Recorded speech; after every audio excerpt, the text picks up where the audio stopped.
इसलिए जो व्यवस्था जन सुराज बना रहा है, हम लोग की कोशिश ये है कि एक ऐसी व्यवस्था बनाई जाए जिससे लंबी लड़ाई लड़ी जा सके। और जो राजनीतिक फॉर्मूला हम लोग दे रहे हैं कि जिस MY को लेकर आप हिंदी हार्टलैंड में भाजपा से मुकाबला करने की सोचते रहे हैं, वो MY फॉर्मूला बचा नहीं है। अब MY नहीं है, YM है। जहां Y समाज के लोग हैं वोट दे रहे हैं, वहां पर M समाज का 100% वोट पड़ता है।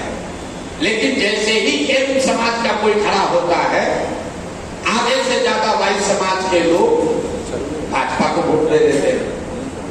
कई लोगों को लगता है कि नहीं, ये यादवों के साथ दिक्कत है। नहीं, अगर आप ऐसा गठबंधन फार्मरों के साथ बना लीजिए, कुशवाहा के साथ बना लीजिए, दलित के साथ बना लीजिए, किसी के साथ ये गठबंधन बनाइएगा तो यही होगा। क्यों? इसलिए कि करीब करीब आधे हिंदू इस देश में, आधे हिंदू आज भाजपा को विचारधारा के आधार पर वोट दे रहे हैं, जाति के आधार पर नहीं। आप लोगों को लगता है कि बिहार में तो सब आदमी जात पर वोट देता है।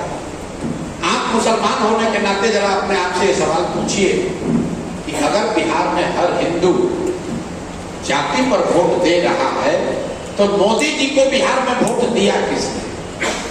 मोदी जी के जाति का तो कोई बिहार में नहीं रहता है। मोदी जी के जाति का बिहार में कोई नहीं रहता है। तो कौन हिंदू मोदी को वोट दे रहा है? वो हिंदू मोदी को वोट दे रहा है जो विचारधारा के आधार पर भाजपा के साथ जुड़ा हुआ है। और इसी आंकड़े में आगे का रास्ता छुपा हुआ है जिसका इस्तेमाल जनसुराज करने की कोशिश कर रहा है।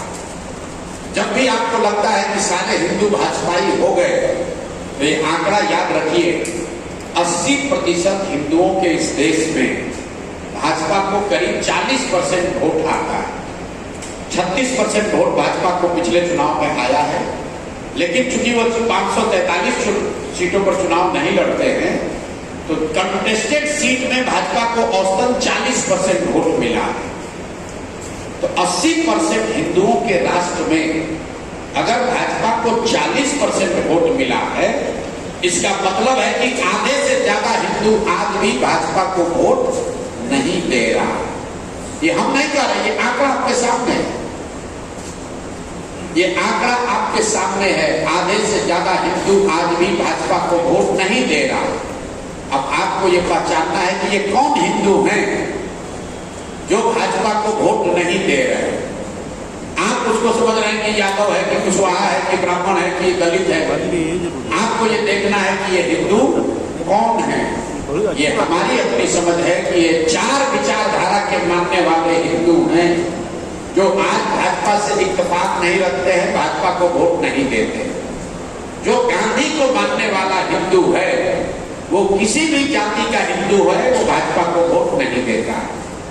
जो बाबा साहब अम्बेडकर के विचारधारा को मानने वाला हिंदू है, वो भी भाजपा को वोट नहीं देता। जो कम्युनिस्ट विचारधारा को मानने वाला हिंदू है, वो भी किसी जाति का हिंदू हो, वो भाजपा को वोट नहीं देता।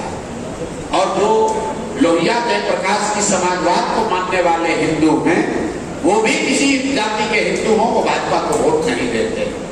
तो जनसुराज का ये जो पूरा प्रयास है, वो इसी मेरे सोच पर आधारित है कि अगर इन 4 विचारधारा के मानने वाले हिंदुओं के साथ 20% मुसलमानों का सामाजिक राजनीतिक गठजोड़ बना लिया जाए, तो आप हो जाइएगा 7 और भाजपा हो जाएगी 40, और तब विचारधारा के आधार पर आप इनसे मुकाबला कर सकते हैं।